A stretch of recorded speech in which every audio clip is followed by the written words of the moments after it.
Olá, amigos do canal. Sejam bem-vindos. E por favor, ajude nosso canal a crescer. Curte, compartilhe e inscreva-se. Isso aconteceu comigo há alguns anos. Minha história é mais ou menos assim: sofro de dor crônica devido a uma lesão nas costas, pela qual já fiz 3 cirurgias. Na maior parte do tempo, lido com isso e vivo minha vida, mas, de tempos em tempos, fica difícil demais suportar. Entro em estados graves de depressão e paro de falar com minha família e qualquer outra pessoa. Normalmente, viro uma espécie de eremita quando isso acontece. Minha família se preocupa muito com a possibilidade de eu me machucar, e entendo isso, pois em algumas ocasiões, durante essas fases depressivas, cheguei ao ponto de realmente tentar acabar com a minha vida. Isso não aconteceu novamente, mas, às vezes, até eu temo meus próprios pensamentos. Quando esses episódios ocorrem, meus parentes me mandam para uma emergência psiquiátrica, onde geralmente sou submetido a um 5150. Para quem não sabe, isso significa uma observação de 72 horas. Em geral, as escadas não são muito amigáveis.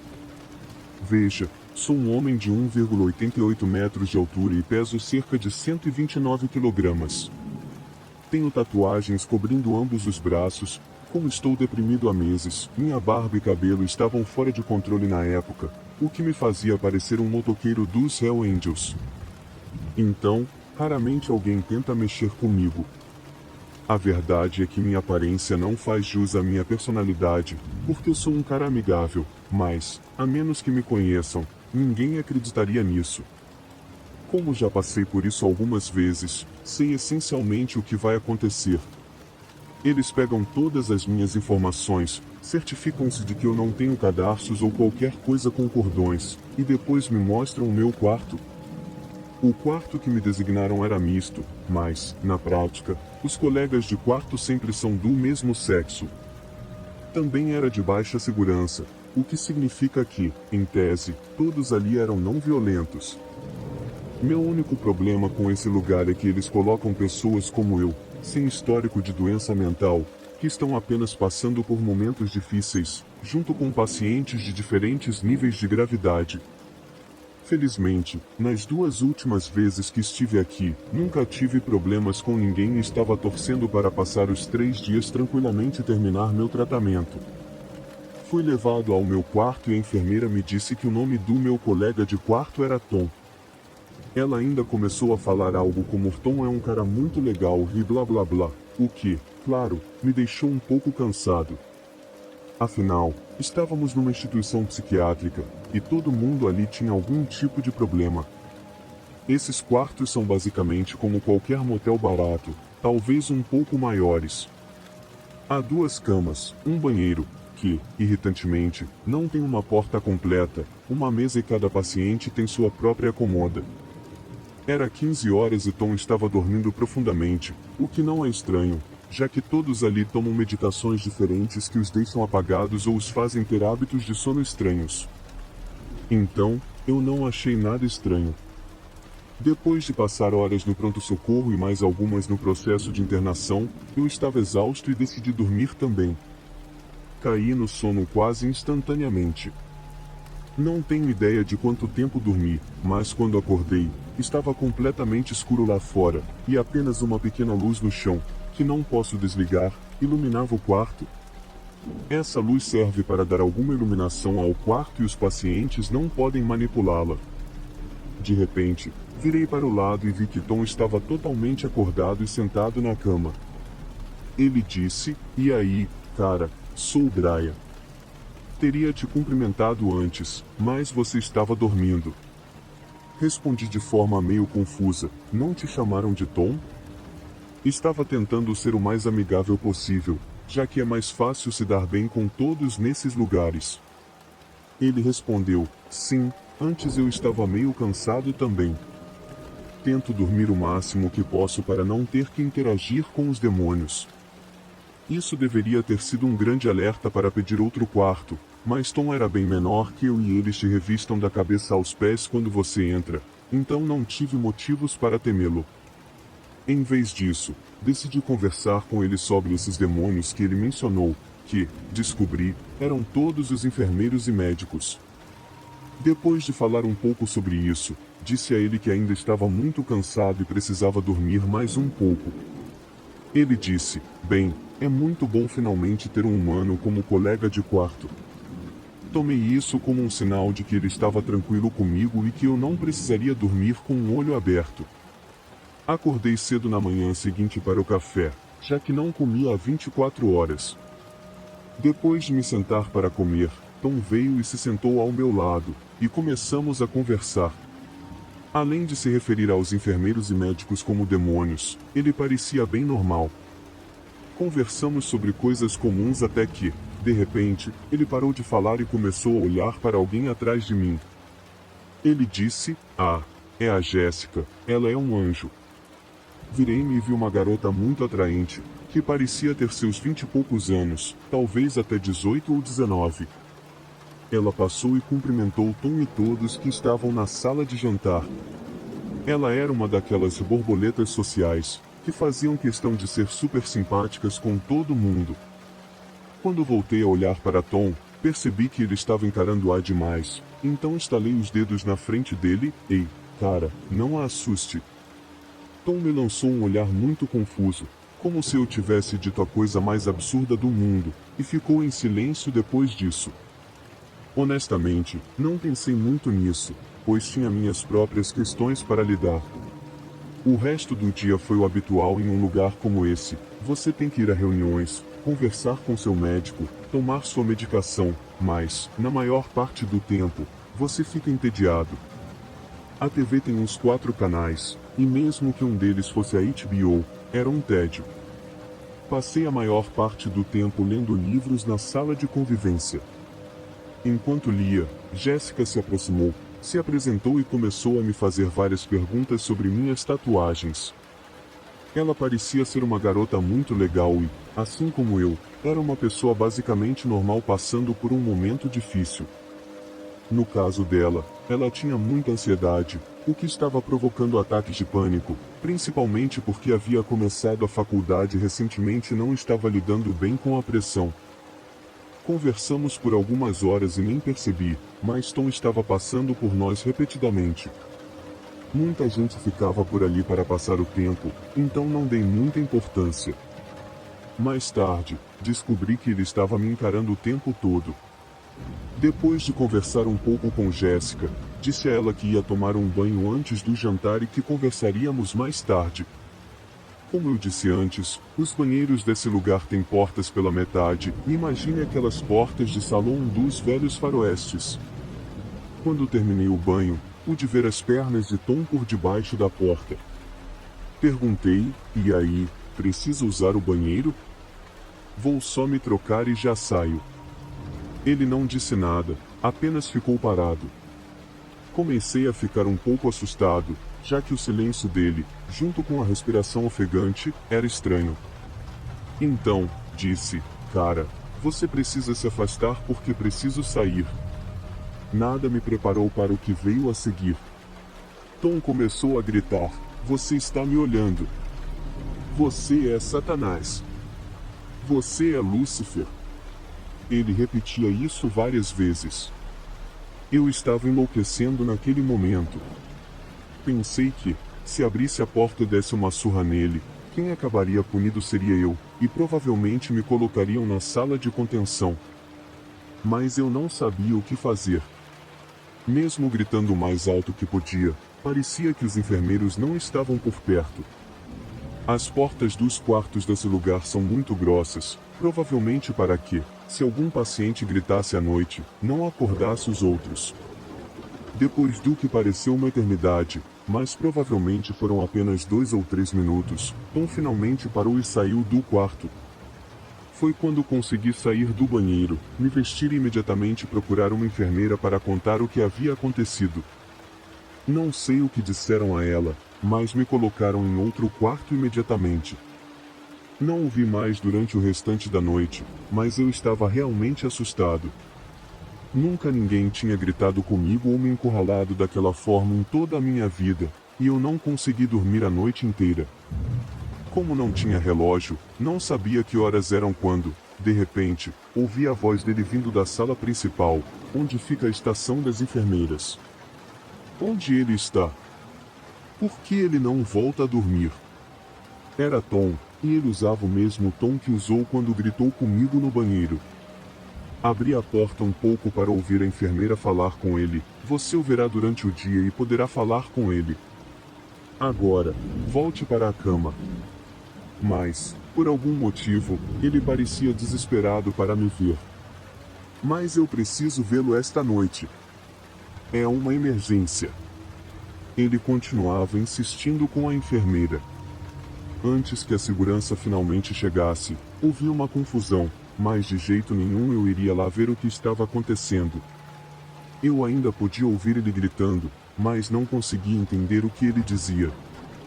Depois de um tempo, ele começou a se acalmar. Presumi que ele havia sido escoltado para a sala de isolamento, que ficava do outro lado do corredor. Mesmo com ele trancado, fiquei acordado a noite toda. Quando a manhã chegou, meu médico já estava lá, o que achei muito estranho, pois normalmente só o via depois do jantar. Ele me chamou para a sala de entrevistas para conversar. Ele basicamente me perguntou sobre todas as interações que tive com Tom, e eu revisei tudo com ele. Quando terminei, ele me disse para não me preocupar mais com Tom, pois ele foi transferido para outro hospital. Eu já morava aqui a vida toda, então conheci o hospital para onde o mandaram, e o lugar é bem severo. É o tipo de local onde trancam as pessoas em um quarto a maior parte do dia. Fiquei com um pouco de pena, pois sabia que ele achava que eu estava tentando roubar seu rancho ou algo do tipo. Ele estava bravo comigo por causa de um mal-entendido, mas, de qualquer forma, foi um alívio saber que eu não precisaria mais me defender de um susto dele. Terminei minha estadia no hospital e, na verdade, me sentia muito melhor com tudo. Minha dor estava sendo controlada e eu estava pronto para deixar de ser tão recluso. Então, minha avó veio me buscar. Ela me abraçou, ajudou a juntar minhas coisas e disse: acho que estamos prontos para ir. Mas o médico estava lá de novo, muito cedo, e me olhava de um jeito que me deixou um pouco preocupado. Sinceramente, pensei que eles iam me fazer ficar mais tempo. Fui levado novamente para a sala de entrevistas, e foi aí que me contaram o que realmente aconteceu naquela noite. Eles não queriam me dizer antes de eu concluir o tratamento. Acontece que naquela noite, Tom saiu várias vezes perguntando à enfermeira quando eu voltaria. A enfermeira continuava dizendo que me veria pela manhã, sem mencionar que eu havia trocado de quarto. Isso continuou por horas, até que ele começou a gritar sobre isso. Foi quando a segurança chegou, o levou para a sala de isolamento e lhe deu uma injeção para sedá-lo. A enfermeira contatou o médico de Tom e contou a situação. O médico sugeriu que o transferissem para a ala de segurança média, no andar superior, até que eu saísse. Mas quando foram pegar seus pertences, encontraram um pedaço de metal de 18 centímetros que ele havia quebrado de uma mesa na sala de TV. Aquela sala tinha câmeras e janelas de onde se podia ver a estação das enfermeiras. Ele provavelmente esperou até pararem de vigiá-lo e trabalhou no metal até quebrá-lo. Tenho quase certeza de que pedir para trocar de quarto foi o que me salvou de ser esfaqueado até a morte enquanto dormia naquela noite. Os médicos pensaram o mesmo, por isso mandaram para aquele outro hospital. Como ele nunca me atacou de fato, não foi acusado de nenhum crime. Não tenho ideia de quanto tempo ele ficou lá, mas ficarei feliz se nunca mais encontrá-lo. Trabalho como funcionário no necrotério de um hospital na minha cidade. 6 anos se passaram desde o incidente, mas ainda tenho pesadelos horríveis sobre isso. Eu tinha 22 anos na época e era relativamente novo na área, mas já sabia muito bem sobre o impacto mental que esse tipo de trabalho causa. Ficar 12 horas em um necrotério definitivamente não é divertido. No começo, eu quase sempre era escalado para turnos diurnos, mas, após um ano trabalhando lá, meu supervisor me perguntou se eu estaria disposto a cobrir o turno da noite enquanto o colega de plantão estava de férias. Aceitei o turno para impressionar os superiores e recebi um novo horário, das 18 horas às 6 horas, por 15 dias. Os primeiros 3 dias correram normalmente, mas devo dizer que à noite o ambiente era realmente assustador. Eu costumava andar pelo necrotério, e às vezes visitava o pronto-socorro, que ficava logo acima. Uma noite, estava sentado na minha cabine escrevendo relatórios quando um colega me chamou para o pronto-socorro. Ao chegar lá, soube que um paciente na cabine número 3 havia acabado de falecer. O homem sofreu um acidente terrível. Vi 2 ou 3 médicos saindo da cabine 3, com os jalecos brancos encharcados de sangue. Fui instruído a levar o corpo para o necrotério, e a autópsia seria realizada na manhã seguinte. A essa altura, eu já tinha visto muitos corpos, mas quando entrei na cabine, meu coração parou. Com os olhos arregalados, coração disparado e pernas trêmulas, vi um corpo completamente mutilado na cama. Havia sangue por toda parte, carne exposta nos cortes nas pernas e nas mãos. Mas o mais assustador foi quando olhei para o rosto do homem. Um calafrio percorreu meu corpo da cabeça aos pés. Sua cabeça estava virada para mim, com a boca escancarada. O homem parecia estar me encarando. Seus olhos estavam frios e mortos, mas por um momento, tive a sensação de que ele piscou. Nesse exato momento, meu colega me deu um tapa nas costas, e eu pulei de susto. Ele disse: "Vamos, Jake, o que você está esperando?" Sem dizer nada, comecei meu trabalho. Coloquei o corpo em uma maca e o levei para o necrotério. Quando entrei no elevador, pela primeira vez na vida me senti desconfortável dentro de um elevador vazio com um corpo. Ao chegar ao necrotério, fechei a tampa da maca e, mais uma vez, aquele rosto horrível apareceu. Coloquei o corpo dentro do cofre o mais rápido que pude e voltei para minha cabine. Sentei-me para continuar escrevendo os relatórios, sem saber quanto tempo havia passado, até que um som repentino interrompeu minha concentração. Ouvi passos do lado de fora, como se alguém estivesse andando pelo corredor. Levantei-me e saí da minha cabine. A sala onde os corpos são mantidos ficava no final do corredor, e vi que as portas estavam fechadas. O corredor estava completamente vazio. Eu estava caminhando em direção à sala principal quando senti alguém andando atrás de mim. Virei-me, mas não havia ninguém lá. Culpei minha imaginação por aquilo.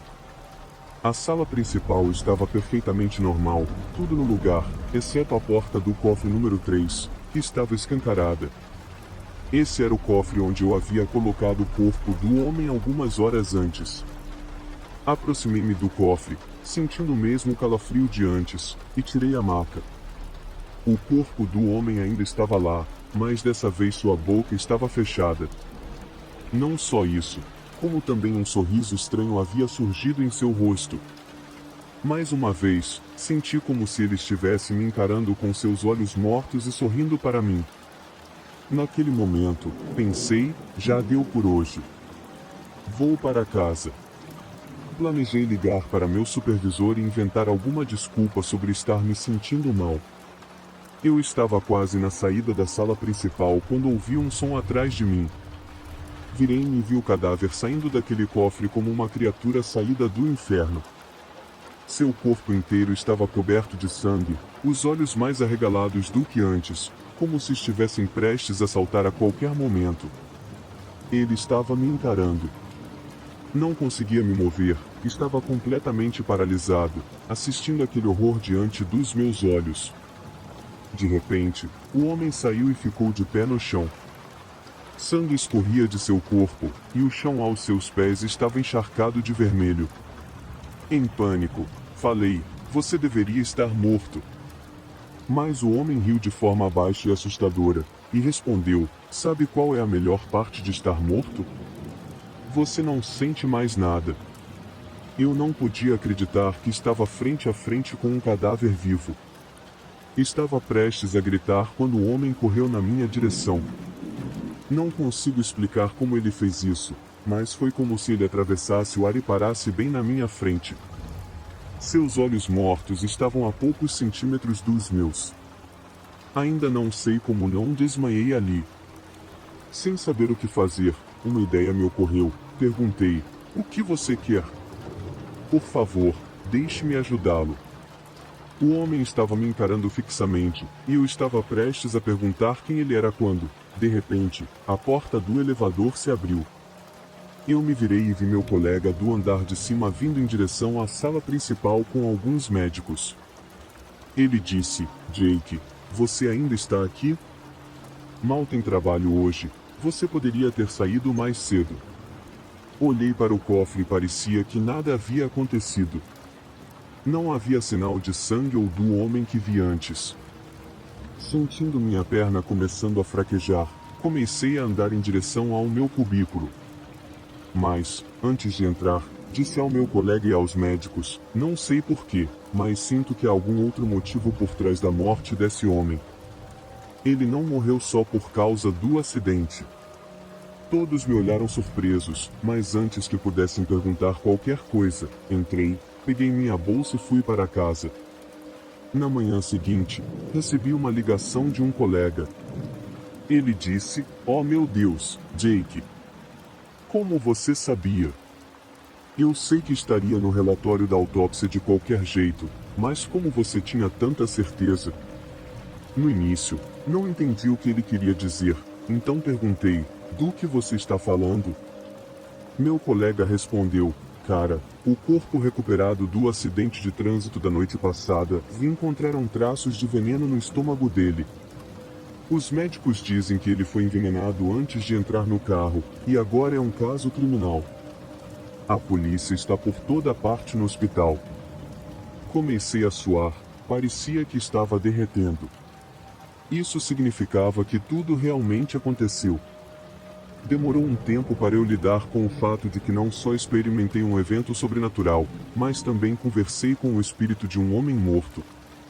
Desde aquele dia, nunca mais vi o fantasma, nem aquele, nem nenhum outro. Acho que, com a justiça feita, ele finalmente encontrou paz. Dizem que isso acontece nesses casos. A verdade é que esse incidente ficará para sempre na minha memória como a coisa mais aterrorizante que já vivi. Sou internista e estou praticando há mais de 15 anos. Se posso dizer algo, é que cuidar dos pacientes não é apenas um trabalho, mas também uma responsabilidade. No entanto, nem todos os pacientes são iguais. Quando era jovem e recém-formado, trabalhei em um hospital pequeno em uma área rural da minha cidade. Não demorou muitos dias para eu me acostumar com os trabalhadores e pacientes. Havia outros 4 médicos lá, e todos nós respondíamos à chefe do nosso departamento, Doutora Schneider. Ela era uma pessoa difícil de impressionar, e para ser sincero, todos nós médicos tínhamos medo dela. Nenhum erro passava despercebido por ela. Como qualquer novato, eu queria provar meu valor. Comecei a fazer muitos plantões noturnos, já que morava sozinho e longe da família, então não me importava de passar a maior parte das noites no hospital. Todos os pacientes me chamavam de Dr. Morgan. Entre os vários pacientes, especialmente me lembro de uma menina chamada Tânia, provavelmente a paciente mais jovem do hospital na época, e ela já estava lá quando cheguei. Tânia era uma criança adorável, costumava vagar pelos corredores e conversar com outros pacientes, mas sempre estava sozinha. Uma noite, enquanto fazia minhas rondas de rotina, estava caminhando por um corredor longo e vazio quando, de repente, ouvi 2 pessoas conversando em voz baixa. Já era tarde, e todos os pacientes deveriam estar dormindo. Segui o som, que vinha do quarto 201. Quando abri a porta e acendi a luz, encontrei Tânia em pé perto da cama do paciente. Ela sorriu para mim como se nada tivesse acontecido. Curiosamente, minha aparição repentina não a assustou. Tudo o que ela disse foi: "Olá, Dr. Morgan." Cumprimentei-a de volta e disse: "Tânia, já passou da hora de dormir. O que você está fazendo aqui?" Ela respondeu: "Nada. Só vim me despedir do George." George era o paciente do quarto 201. Ele havia passado por uma grande operação recentemente e estava um pouco debilitado. Embora Tânia parecesse calma, notei que George estava assustado e extremamente pálido.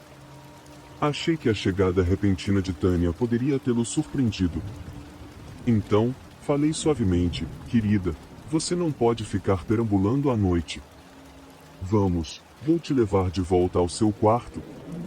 Olhei para George e disse: vou pedir para a enfermeira Marta vir fazer um check-up rápido. Ela te dará um comprimido para ajudar a dormir. Você precisa descansar. Acompanhei Tânia até seu quarto, para onde ela foi sem dizer uma palavra. Esse pequeno encontro não me incomodou até a manhã seguinte. Saí por volta das 4 horas após terminar meu turno noturno. Era meu dia de folga, então dormi o dia todo. No dia seguinte, voltei ao trabalho. Naquela noite, enquanto passava pelo quarto 201 para ver George, vi outro paciente em sua cama. Chamei uma enfermeira que passava pelo corredor e perguntei: com licença, onde está o George? Ele estava neste quarto. Ela respondeu: ah, você se refere ao paciente que estava no 201? Ele morreu ontem, doutor. Como você sabe, ele já sofria de uma doença cardiovascular. Embora parecesse estar se recuperando bem, teve um ataque cardíaco repentino ontem. O Dr. Owen assinou o atestado de óbito. Ele poderá te dar mais detalhes. A enfermeira se afastou, e eu fiquei parado no corredor, intrigado. De repente, me lembrei de quando perguntei a Tânia o que ela estava fazendo no quarto de George, e ela disse que tinha vindo se despedir dele. Despedir? Mas por quê? Ela não deveria ter dito boa noite? Fui ao quarto de Tânia. Ela estava sentada em sua cama, colorindo alguns desenhos. Sem perder tempo, perguntei: Tânia, por que você foi ao quarto do George para se despedir? Você não deveria ter desejado boa noite? O rosto dela mudou de cor, e ela hesitou antes de responder: eu disse boa noite. Você ouviu errado. De repente, ela olhou por cima do meu ombro, como se alguém estivesse atrás de mim. Virei-me imediatamente, mas não havia ninguém. A equipe de limpeza chegou logo depois e começou a limpar o chão. Tânia voltou a colorir, e eu, ainda intrigado, tentei voltar ao trabalho, mas não conseguia me concentrar. Aquele pensamento estranho continuava me perturbando. Por que Tânia se despediu de George? Será que ela sabia que ele estava prestes a morrer? Uma semana se passou, e quase esqueci do incidente. Mas, uma noite, durante minhas rondas habituais, vi Tânia saindo do quarto 706 e descendo as escadas lentamente. O quarto 706 havia recebido recentemente uma paciente com um grave ferimento na cabeça. Entrei no quarto e vi que a mulher estava acordada. Quem é agora? Ela perguntou, e ao me ver, disse: ah, é você, doutor. Acenei com a cabeça e perguntei: como está se sentindo? Estou me sentindo um pouco tonta, doutor, ela disse. HM, alguém veio antes de mim? Perguntei. Sim, uma menina veio. Ela disse que se chamava Tânia, respondeu.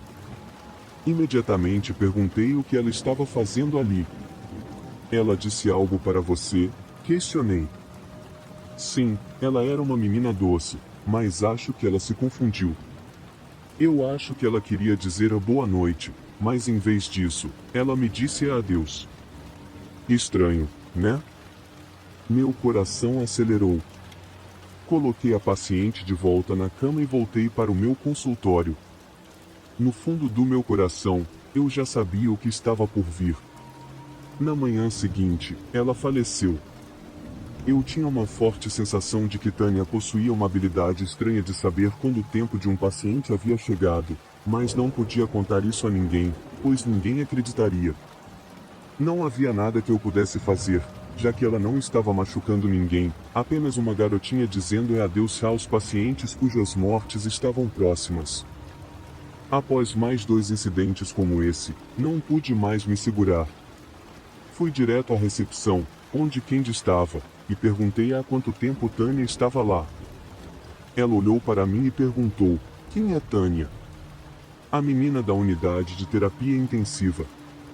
Você não a vê entrando nos quartos dos pacientes? Não sei porquê, mas sinto que há algo muito errado com essa garota, respondi. O que você está dizendo, Dr. Morgan? Não temos nenhuma paciente chamada Tânia. Nenhuma criança foi internada neste hospital recentemente. Você está bem? Perguntou ela. Eu não podia acreditar no que estava ouvindo. O que você está dizendo? Eu tenho conversado com essa criança nos últimos dias. Verifique o registro da UTI infantil, insisti. Morgan, por favor, venha ao meu consultório. Quando me virei, vi a doutora Schneider parada atrás de mim. Segui-a até seu consultório, minha mente ainda em completo caos. Depois de entrarmos, sentamo-nos, e ela se posicionou à minha frente. Em voz baixa, perguntou: você viu Tânia? Como ela está, Morgan? Ela está feliz? Eu não respondi à pergunta dela, apenas perguntei, confuso, o que está acontecendo? Por favor, me diga o que está acontecendo. Candy acabou de me dizer que não há ninguém aqui com esse nome, e agora você está me perguntando sobre essa menina. O que diabos está acontecendo? Doutora Schneider não conseguiu controlar as lágrimas. Ela começou a chorar muito, e eu não entendia nada. Depois de um tempo, ela me olhou e disse: uma semana antes de você começar a trabalhar aqui, eu a trouxe comigo para o hospital. O pai dela deveria vir buscá-la. Eu estava trabalhando enquanto ela andava pelos corredores, brincando sozinha. Então, ela começou a brincar nas escadas, e de alguma forma, suas pernas escorregaram. Ela caiu do 3º andar para o 2º. Internamos ela aqui em estado gravíssimo, mas ela não resistiu e faleceu. Eu não conseguia acreditar no que acabará de ouvir. Sentia como se o chão estivesse se abrindo sob meus pés e meu coração parou. Tânia está morta. Meu Deus, murmurei. Fiquei parado em seu consultório, sem palavras, aterrorizado.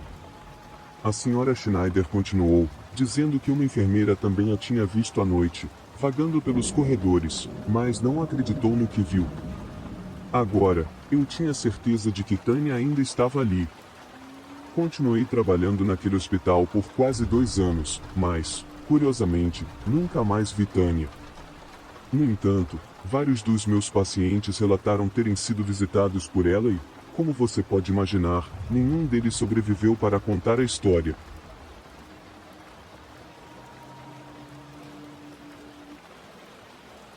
Olá, meu nome é Kali e eu moro no Tennessee com meu irmão. Nós dois temos uma grande paixão por corridas de automóveis desde que éramos crianças. Sempre fomos muito ativos em esportes ao ar livre, e no mês passado fomos convidados para participar de uma competição realizada em uma das pistas de corrida mais importantes da nossa cidade. Ficamos muito animados com essa competição, mas as coisas não saíram exatamente como esperávamos, ou pelo menos, como eu esperava. Meu irmão conseguiu o 2º lugar, mas eu, por outro lado, sofri um terrível acidente enquanto tentava ultrapassar outro piloto na penúltima curva. Tive muita sorte de sobreviver, graças ao atendimento imediato que recebi. No entanto, há algo que minha família ainda não sabe, e acho que nunca vou contar a eles, mas sinto que preciso compartilhar com alguém. Por isso estou contando essa história. Nesse acidente, machuquei gravemente meu braço esquerdo, quebrei a perna e quase fraturei o pescoço. Também sofri cortes e hematomas por todo o corpo. Além disso, bati a cabeça com muita força, o que causou um sangramento significativo. Meu irmão me levou às pressas para o hospital mais próximo, que ficava em uma área montanhosa perto da pista de corrida. Não tivemos tempo de voltar para a cidade, então fui tratado em um pequeno centro hospitalar chamado Eu Descanso. Não me pergunte o porquê, mas esse nome sempre me pareceu estranho para um hospital. O fato é que meu irmão me internou lá e ficou em um hotel próximo para cuidar de mim durante a recuperação. O pequeno hospital ficava à beira de uma montanha, e meu quarto tinha uma vista muito bonita, o que foi bastante reconfortante. Após 2 dias em estado crítico, finalmente me estabilizei. Não tinha ideia do que estava acontecendo ao meu redor, pois estava fortemente sedado e com muita dor na maior parte do tempo. Então, tudo o que contei até agora, exceto a vista da janela, foi meu irmão quem me contou depois. Na terceira noite de internação, acordei no meio da noite deitado na cama, com uma máscara de oxigênio, tubos plásticos e vários aparelhos conectados ao meu corpo. Levei alguns minutos para entender onde estava, então olhei ao redor para me situar. Foi quando vi uma mulher de meia idade sentada no sofá. Ao levantar os olhos, percebi que era uma enfermeira. Ela estava lendo uma revista e não tinha notado que eu havia acordado. Água, preciso de água, por favor, pedi com uma voz fraca e rouca. A mulher guardou a revista e veio em minha direção. Foi então que pude ver seu rosto com mais clareza. Ela devia ter por volta de 40 anos e usava uma maquiagem bem chamativa, o que me assustou um pouco no meu momento de confusão. Com uma voz aguda, ela disse: "Bem-vindo." E lentamente levantou minha cabeça, ajudando-me a beber água de um copo. Antes que eu pudesse dizer qualquer outra coisa, apaguei novamente. Na manhã seguinte, quando acordei, me senti bem melhor, especialmente ao ver meu irmão George ao lado da minha cama, sorrindo. "Achei que tinha te perdido dessa vez", ele disse, segurando minha mão. Eu sorri de volta e respondi: "Você não vai se livrar de mim tão facilmente." Rimos juntos e começamos a conversar. Ele falou mais do que eu, porque minha garganta ainda estava um pouco seca. George me contou que nossos pais estavam muito preocupados em casa, mas que ele havia resolvido tudo sozinho e, felizmente, tudo correu bem, embora eu quase não tenha conseguido sobreviver desta vez. Estávamos conversando e brincando quando um médico e uma enfermeira entraram no quarto. O médico disse: "Senhor Richardson, você é um verdadeiro guerreiro. E seu irmão também.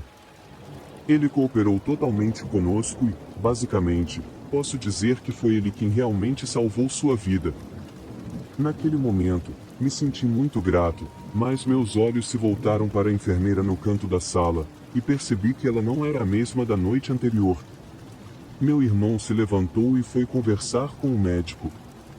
Ele me disse que, em 4 ou 5 dias, eu poderia ser transferido para um hospital perto de casa. Fiquei deitado pensando em tudo o que havia acontecido quando a enfermeira anterior voltou para trocar minha solução salina. Com uma voz fraca, eu disse: "Você pode agradecer a enfermeira da noite passada? Ela me ajudou muito, mas eu estava tão fraco que não consegui agradecer." A enfermeira me olhou com uma expressão confusa e disse: "HM. Ok. Mas é difícil identificar enfermeiras sem saber os nomes. Se você puder me dizer o nome dela, eu com certeza agradeço por você." Foi então que percebi que não havia perguntado o nome da enfermeira na noite anterior, o que me deixou um pouco desconfortável. No dia seguinte, quando a enfermeira trouxe meu almoço, ela saiu sem que eu pudesse dizer mais nada.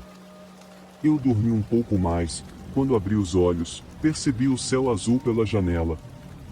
Percebi que tinha dormido a noite toda. Então, olhei para o relógio na parede e vi que eram 8 horas da noite. Estava pensando em chamar alguém quando ouvi uma voz familiar. Foi então que olhei para a porta do quarto e vi a enfermeira da noite anterior, sorrindo para mim. Seus lábios pintados de um vermelho muito forte a faziam parecer um pouco assustadora. "Como você está se sentindo hoje, Callie?" ela perguntou. Eu sorri um pouco nervoso e respondi: "Estou bem melhor." "Ei, desculpe por não ter agradecido ontem à noite por me ajudar com a água." Ela não me deixou terminar a frase e disse que não havia nada pelo que agradecer, pois esse era o trabalho dela. Então, lentamente, ela entrou no meu quarto e se sentou no sofá, pegando uma revista e começando a ler, como na noite anterior. Eu fiquei deitado, sem dizer mais nada. Depois de um tempo, outra enfermeira entrou no quarto. Ela começou a arrumar a cama e a mesa, e disse: "Agora é hora do jantar, Sr. Richardson."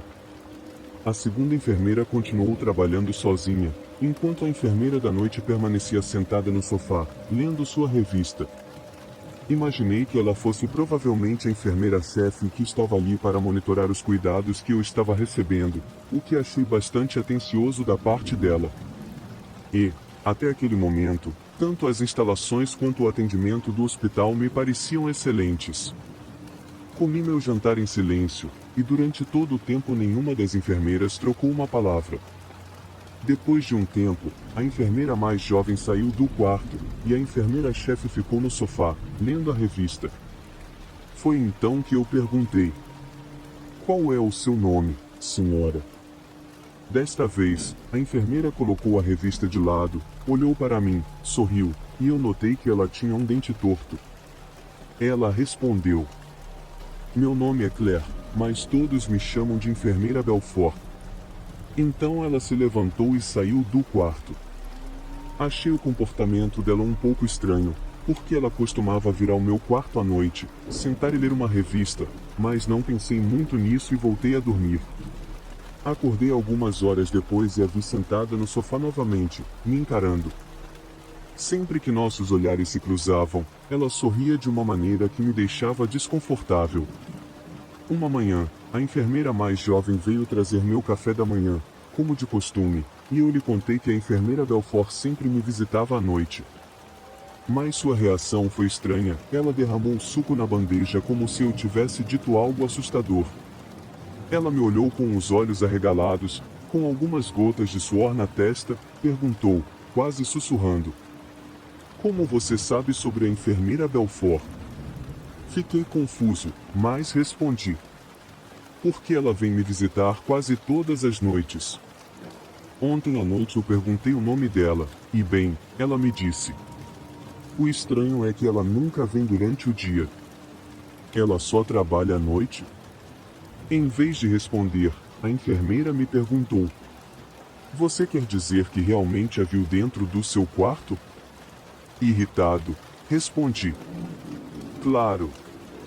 Que tipo de pergunta é essa? Ela estava aqui ontem à noite, quando você trouxe o jantar. Você não a viu?" Sentado no sofá, a enfermeira que estava comigo mudou de uma expressão assustada para uma de pânico. Então, ela disse: "Escute-me com muita atenção. Esta é sua última noite neste hospital, então você deve fazer exatamente o que eu disser, entendeu? Se a enfermeira Belfort vier te visitar hoje à noite e te pedir para acompanhá-la a algum lugar, não vá de jeito nenhum, por nada nesse mundo. Promete?" Agora eu estava preocupado. "Do que se trata isso?" perguntei, um tanto confuso. Ela respondeu, assustada: "A enfermeira Belfort cometeu suicídio no ano passado, aqui no hospital. Alguns de nós ainda a vemos vagando pelos corredores à noite. Antes, às vezes, ela se aproximava de jovens pacientes e os convidava para acompanhá-la. Encontramos 3 pacientes mortos, cujas mortes não foram nada naturais. Dizem que ela teve um caso com um homem mais jovem, que era paciente neste hospital, e que ele partiu seu coração. Desde então, seu espírito atormentado tenta se vingar de todos os jovens que vêm para cá." Minha cabeça começou a latejar ao ouvir isso. Não conseguia acreditar que, durante todo esse tempo, eu havia conversado com uma pessoa morta. Não sabia o que fazer. Quer dizer, eu não podia sair do hospital antes da manhã, e já tinha causado problemas suficientes a todos. Decidi dormir pela noite, mas a enfermeira, gentilmente, ficou comigo até meia-noite. No entanto, ela tinha outros pacientes para atender, já que era um hospital pequeno, então finalmente ela foi embora. Ela me disse para deitar na cama e manter os olhos fechados. Depois de alguns minutos, acabei adormecendo, mas por volta das 3 da manhã, ouvi uma voz aguda me chamando. Callie, abra os olhos, eu tenho uma surpresa para você. Ouvir aquilo me deu arrepios, e meu coração começou a bater acelerado. Percebi que era a enfermeira Belfort, mas não abri os olhos. Alguns minutos depois, ouvi passos saindo do quarto, mas continuei com os olhos fechados em alerta por mais um tempo até que, finalmente, abri os olhos. O quarto estava escuro, mas a luz da lua entrando pela janela me deu uma visão clara. Depois de olhar em várias direções, constatei que não havia ninguém no quarto. Soltei um suspiro de alívio e me virei para o lado esquerdo da cama, pensando que tudo havia terminado. Mas, assim que virei a cabeça para a esquerda, vi a enfermeira Belfort colocando sua cabeça na beirada da cama, olhando para mim com olhos furiosos e malignos. Seu rosto agora estava inchado, machucado e deformado, e havia sangue escorrendo de seus lábios, misturando-se ao seu horrível batom vermelho. Mas o mais assustador de tudo eram seus olhos, que estavam avermelhados e quase completamente fora de suas órbitas. A visão dela era absolutamente aterrorizante. Então, ela disse com uma voz horrível: "Você acha que pode me ignorar assim, Callie? Eu fui quem cuidou de você, e agora é assim que você me trata?" Eu estava completamente paralisado de medo, incapaz de articular uma palavra. Cada músculo do meu corpo estava rígido, e meu coração parecia estar preso na garganta. Mas o mais assustador ainda estava por vir. Ela abriu a boca, e de lá começou a sair uma nuvem de moscas negras. O som dessas moscas fazia meus ouvidos zumbirem, e eu sentia que elas iam me sufocar, que eu não viveria para ver o sol da manhã. Então, eu gritei o mais alto que pude. Senti como se a vida estivesse escapando de mim naquele grito. Aparentemente, meu grito ecoou pelo corredor, e, não sei quanto tempo depois, um médico de plantão e uma enfermeira correram para o quarto e acenderam a luz. A imagem assustadora da enfermeira Belfort se desfez. O médico pensou que eu estava tendo algum tipo de ataque de pânico, mas a enfermeira olhou para mim com olhos arregalados e cheios de medo. Embora ela não tenha dito uma palavra, nem eu, ela claramente imaginou o que havia me deixado naquele estado. A enfermeira ficou no meu quarto até a manhã seguinte, quando meu irmão finalmente chegou. Eu não disse uma palavra a ela sobre o que havia acontecido. Apenas fui para casa em silêncio. Mas, até hoje, quando fecho os olhos, entro em pânico ao pensar que, quando os abrir novamente, verei a enfermeira Belfort sentada ao lado da minha cama. Meu nome é Ana.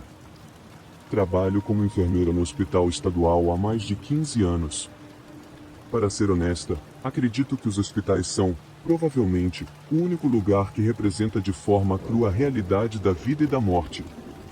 Quando um paciente se recupera, nós, da equipe médica, sentimos alegria ao vê-los vivos e prontos para seguir com seu destino nesta vida. Quando um paciente morre, lamentamos junto com sua família. Com o tempo e a experiência, os enfermeiros se treinam para lidar com as situações mais difíceis. Mas, quando este incidente aconteceu, eu era uma enfermeira nova no hospital e estava lá há apenas alguns meses. Eu trabalhava na sala de emergência, onde encontrávamos de tudo, uma adolescente ingênua que cortou os pulsos obcecada com seu primeiro rompimento amoroso, um homem que se envolveu em corridas clandestinas e teve um acidente de carro que o deixou tetraplégico, um rapaz que se envolveu em brigas de rua e sofreu ferimentos que o deixaram irreconhecível. Casos como esses eram comuns para nós, mas este caso nunca sairá da minha mente. Um garoto chamado Armando foi internado após uma tentativa de suicídio. Quando seus pais o trouxeram para nós, ele estava coberto de sangue e com ferimentos horríveis. Segundo testemunhas, Armando estava sentado no parque com seus amigos, quando, de repente, se levantou e correu em direção a uma van em alta velocidade. Sem dúvida, a van o atingiu com muita força, e ele sofreu uma lesão grave na cabeça, além de múltiplas fraturas e lacerações pelo corpo. Quando foi admitido, seus pais choravam incontrolavelmente. Ver isso partiu o coração de qualquer um. Uma equipe de 3 médicos e 3 enfermeiros, incluindo eu, realizou sua cirurgia. No entanto, devido à perda maciça de sangue e ao choque, Armando entrou em estado vegetativo, num estado de total inconsciência, com períodos de abertura dos olhos, vigília e sono. O garoto tinha cerca de 14 anos, e todos no hospital se sentiam extremamente mal com o destino trágico dele e a dor pela qual seus pais estavam passando. Após a cirurgia, fui designada para cuidar dele. Seu corpo magro ficava deitado na cama o tempo todo, com os olhos sempre abertos, fixos no teto. A única vez que eu sentia que ele estava vivo era quando ele fechava os olhos para dormir após o jantar. Lembro-me de como suas convulsões repentinas me assustavam às vezes. Uma noite, eu estava sentada ao lado dele, depois de lhe dar o jantar, e lia uma história.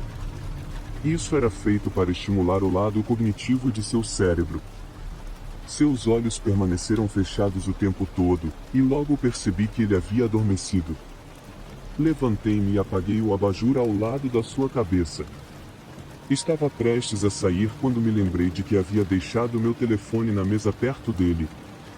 Voltei, acendi a luz da mesa para encontrá-lo e, então, vi que os olhos de Armando estavam bem abertos, me encarando no meio da noite.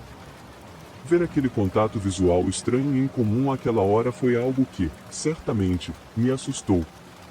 Contudo, eventos como esse aconteciam com frequência. Uma das coisas que sempre me intrigaram era o motivo pelo qual aquele garoto, saudável, atlético, bonito e aparentemente popular entre seus amigos, havia tentado tirar a própria vida. Lentamente, comecei a perceber mudanças nas habilidades motoras de Armando. Os médicos ficaram realmente felizes ao ver a recuperação rápida dele e garantiram aos pais que, talvez, em alguns meses, Armando recuperaria a consciência por completo. Seus pais ficaram felizes com essa notícia, e sua mãe passou a visitá-lo quase todos os dias. Certo dia, eu estava trocando a ficha de medicação dele quando 3 crianças da mesma idade de Armando entraram em seu quarto, acompanhadas por um homem adulto de estatura média. Ele usava óculos e estava vestido de forma formal. Pela aparência, presumi que ele fosse um professor da escola de Armando e que aqueles garotos eram seus amigos. Eles conversaram com Armando e desejaram sua rápida recuperação. Então, o professor pegou a mão dele e, assim que fez isso, eu percebi um ligeiro aumento na frequência cardíaca de Armando. Então, um homem disse com uma voz suave e amorosa: "Ah, Armando, todos nós sentimos tanto a sua falta. Melhore logo, estamos esperando por você." Meu coração ficou apertado ao ver como seus amigos e professores apreciavam aquele garoto. 10 minutos após a saída desse homem, o batimento cardíaco de Armando começou a acelerar rapidamente, e em questão de 5 segundos, seu corpo começou a se sacudir na cama, como um cão raivoso. Ele estava tendo uma convulsão. Imediatamente, chamei os médicos, que correram para administrar os medicamentos, e felizmente, conseguiram controlar a situação. Passei a noite inteira ao lado dele, na sala, observando de perto, muito atenta a qualquer alteração em sua frequência cardíaca. Depois daquele dia, tivemos que redobrar os cuidados, inclusive suspendendo as visitas por um tempo. Qualquer novo choque ou convulsão poderia causar um ataque cardíaco, então tomamos medidas bastante rígidas.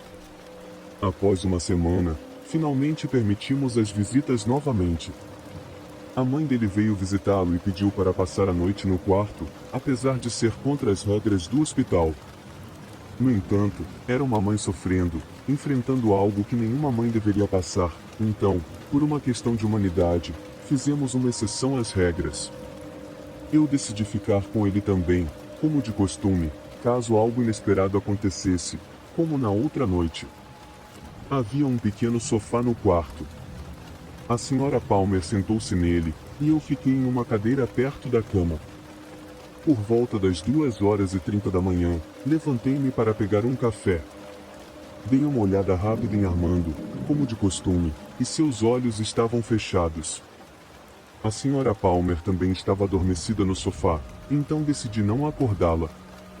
A máquina de café ficava no corredor, então caminhei rapidamente até lá e apertei o botão. O café quente acabará de começar a sair na xícara quando, de repente, ouvi um grito de gelar o sangue vindo do quarto de Armando. Um arrepio percorreu minha espinha. Deixei cair a xícara, derramando o café quente no chão, e corri imediatamente para o quarto de Armando. Peguei a maçaneta e tentei abrir a porta, mas, por mais que tentasse, não conseguia. Foi então que percebi que o grito vinha da Sra. Palmer. Ela estava gritando de dor. Sra. Palmer, por que trancou a porta? Por favor, abra. O que está acontecendo aí dentro? Não pude esperar mais e chamei os médicos imediatamente. O médico chamou a equipe de manutenção, e um dos funcionários abriu a porta com uma chave reserva. Assim que a porta foi aberta, testemunhamos uma cena digna de um filme de terror. Armando havia quebrado a janela do quarto, que ficava no quarto andar, com sua mão engessada. Ele também havia agredido sua mãe, que sangrava muito no rosto e no nariz, mas ainda segurava o filho com força, gritando: "Eu não vou deixar você pular.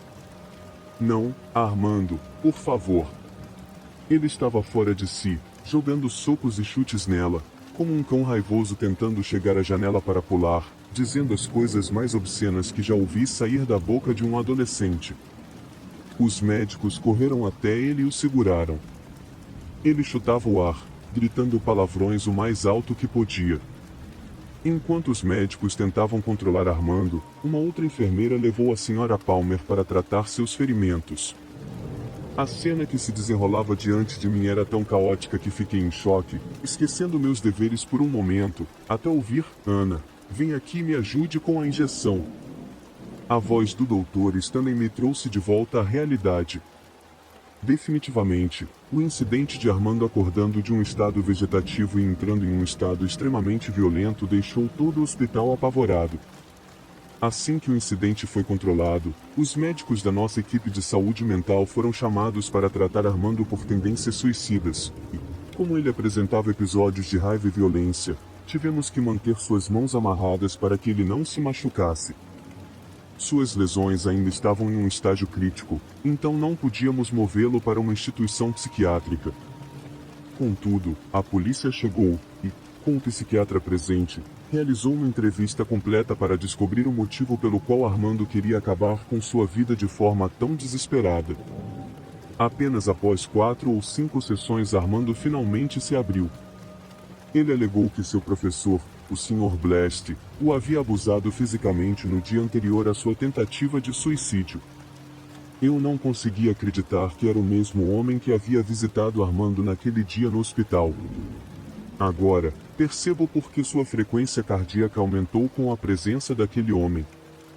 A polícia finalmente prendeu o Sr. Blast, mas ele alegou ser inocente e afirmou que Armando foi quem o persuadiu a ter encontros íntimos.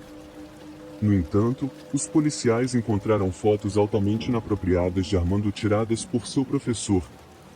O garoto testemunhou que o Sr. Blast o chantageava, dizendo que publicaria as imagens na internet se ele contasse a alguém. Armando também revelou que esse homem molestou outro menino em sua escola, e um garoto chamado Matthew também testemunhou contra o Sr. Blast. Todos nós comemoramos o dia em que esse homem repugnante foi preso. Depois de mais uma semana, Armando recebeu alta da unidade. Naquele dia, seus pais estavam fazendo a papelada no balcão, enquanto ele estava sentado na cadeira de rodas. Eu me aproximei dele e disse: "Você foi muito corajoso. Não se machuque mais por causa de outra pessoa, ok?" Mas Armando me olhou com um rosto de desespero. Então, eu disse: "Ei, você finalmente está indo para casa, para a sua família. Deveria sorrir, querido." Ele me olhou sem expressão e agradeceu por tudo. Um momento depois, seu pai veio e o levou até o carro. Eu estava prestes a voltar ao escritório quando ouvi uma notificação de celular e vi que havia um telefone na mesa próxima. Peguei o telefone e, quase sem querer, li uma mensagem estranha: "Eu já fiz o que você me mandou." No dia em que ouvi você chantagear o Sr. Blast para lhe dar notas e indicá-lo para a bolsa de estudos, eu soube que era você com quem eu estava me envolvendo.